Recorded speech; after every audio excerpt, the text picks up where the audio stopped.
Hello there, curious minds! Maligayang pagbabalik sa ating munting silid kung saan libre ang matuto. Sa video na ito, tutuklasin natin ang kamangha-manghang mundo ng DNA at mga sinaunang misteryo. Manatili sa iyong mga upuan habang tinutuklasan natin ang mga lihim ng ninuno ng Iceman at ilang nakakagulat na paghahayag tungkol sa kanyang genetika. Noong 1991, isang kahangahangang pagtuklas ang ginawa sa Tyrolean Alps, isang frozen na mummy na kilala bilang Otzi the Iceman.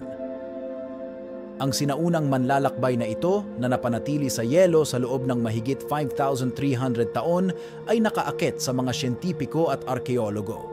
Sa loob ng maraming taon, naniniwala ang mga siyentipiko na ang mga ninuno ni Otzi ay nagmula sa Caspian Steppe, isang teorya batay sa genetic analysis na isinagawa noong 2012. Ngunit may isang bagay na hindi nababagay, hindi tumugma ang timeline. Upang malutas ang misteryong ito, ang archaeogeneticist na si Johannes Krauss at ang kanyang koponan ay nagsimula sa isang bagong genetic na paglalakbay. Ang mga resulta na inilathala sa cell genomics ay nagbigay liwanag sa tunay na genetic heritage ni Otzi. Ang nakakagulat na paghahayag, ang steppe ancestry ni Otzi na minsang naisip na bahagi ng kanyang genetic makeup ay wala kahit saan sa kanyang bagong genome. Ang isang bagong pagsusuri ay nagpapakita na ang Iceman ay hindi konektado sa Caspian Steppe gaya ng dating pinaniniwalaan. Ang genetic heritage ni Otzi ay kakaiba pa rin.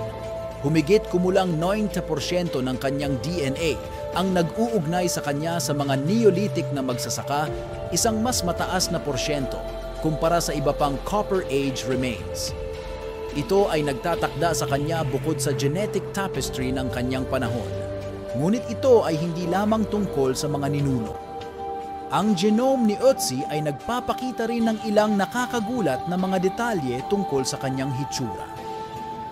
Taliwas sa mga artistikong representasyon, nagkaroon siya ng male pattern na pagkakalbo at kapansin-pansing mas maitim na balat.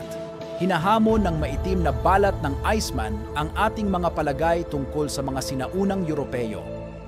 Ang mga gene na nauugnay sa magaan na kulay ng balat ay naging laganap lamang sa ibang pagkakataon sa kasaysayan nang lumipat ang mga naunang magsasaka sa mga dieta na nakabatay sa halaman.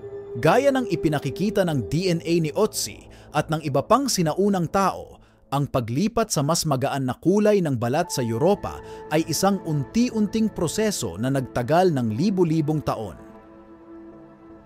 Ito ay isang kamangha-manghang pananaw sa kasaysayan ng tao.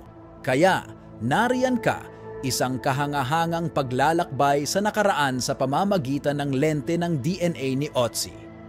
Ito ay isang paalala na ang ating pag-unawa sa kasaysayan ay patuloy na umuunlad at ang mga misteryo ng ating mga ninuno ay naghihintay na malutas. Kung nasiyahan ka sa paglalakbay na ito sa panahon at agham, huwag kalimutang mag-like, mag-subscribe at pindutin ang notification bell upang manatiling updated sa lahat ng bagay na sinauna at mahiwaga. Hanggang sa susunod, patuloy na tuklasin ang mga lihim ng ating mundo.